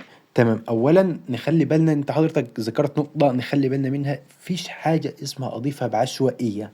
انا السي في ده انا دلوقتي ما شفتش جوزيف، تمام، فانا محتاج بقى يعني اصيغه بطريقه فورمال، بطريقه بروفيشنال، فما ينفعش حاجه اضيفها بطريقه عشوائيه، لا. انا بضيف المهارات. احنا ضيفنا الاول قلنا مستوانا في البرامج الاوفيس، قلنا بعدين مستوانا في المهارات الشخصيه، تمام. ممكن عادي جدا اكتب مثلا المهارات الشخصيه الاول، بعدين برامج الاوفيس، بعدين اللغه، بس ما ينفعش مثلا اكتب مهاره ما اكونش انا شاطر فيها، فاهمني؟ لو قصدك على الترتيب مش هتفرق جو نقطة الترتيب، ان انا مثلا اخلي المهارات الشخصية الاول ولا التانية، بس هنا نخلي بالنا ان المهارات يكون فعلا انا عندي المهارة دي ومكتسبها فعلا. تمام. اتمنى برضه يكون السؤال تمام، يعني السؤال اللي حضرتك سألته. ايه رافع الهند اتفضلي. تمام. انا بس كنت عايزه اسال، لو انا فريش يعني اعمل سي في ازاي؟ انا واخده كورس ديجيتال ماركتنج واخترت يعني ان انا اشتغل في الكونتنت، فاحط ايه في السي في؟ لان انا ما خدتش ولا تدريب ولا اي حاجه، هو الكورس بس بعرف عادي ان انا اكتب كونتنت. اكتب ايه في السي في؟ تمام جدا. هو في البداية عادي جدا، سواء أنا أو حد من زملائي، أنا حتى لما جيت في البداية خالص لو جبت لحضراتكم السي في اللي عملته كان مش مكتوب فيه غير المعلومات الشخصية والتعليم بس، يعني ده كان تقريبا في 2022.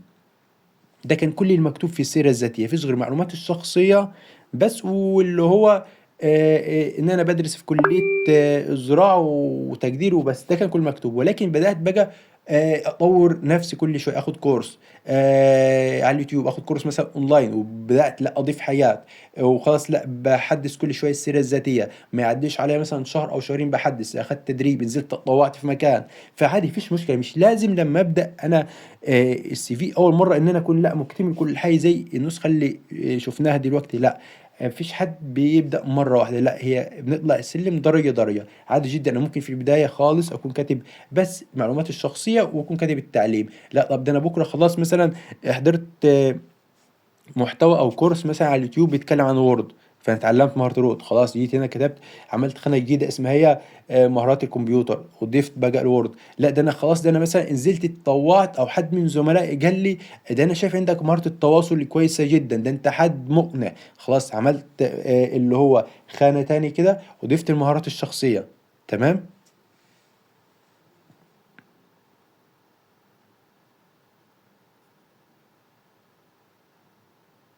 الاستاذه اللي سالت السؤال.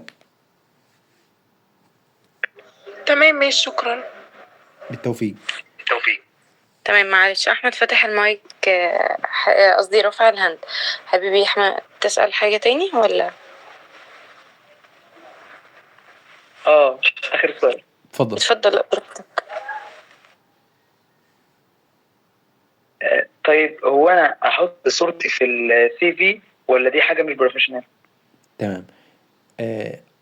الصورة حضرتك مش بنضيفها في السيرة الذاتية، غير لو لقيت حضرتك في الإعلان مكتوب قالك مع إرفاق صورة شخصية في السيرة الذاتية، ودي غالبا حضرتك بيكون لما تقدم على وظيفة مثلا في مجال إعلام مثلا، أو مثلا نقول إيه تاني غير إعلام، أو حد يعني فاهمني، مش ضروري، أو اللي هو ريسبشن، تمام. دي غالبا بتبقى محتاجين الصورة الشخصية، ولكن غير كده بنسبة كبيرة مش بيبقى محتاجين صورة شخصية، مش بتفرق جو مع الشخص. لو قال في الإعلان مع إرفاق صورة شخصية تمام جدا، أنا ببدأ أضيف له صورة فورمال، يكون مثلا بدلة أو اللي هو سيمي فورمال بنطلون وقميص. بس اللي هو الصورة إحنا إن ما لقيناش في الإعلان مكتوب قال لي مع إرفاق صورة شخصية في السيرة الذاتية ما أضيفش صورة خالص. تمام.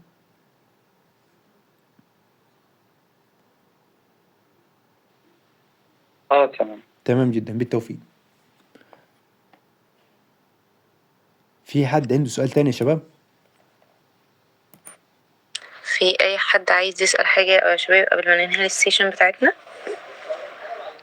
وبرده زي ما الكوتش قال لكم ان هو معاكم في اي وقت على البرايفت، في حد عنده سؤال حابب يبعت في اي وقت ممكن يبعت له. تمام.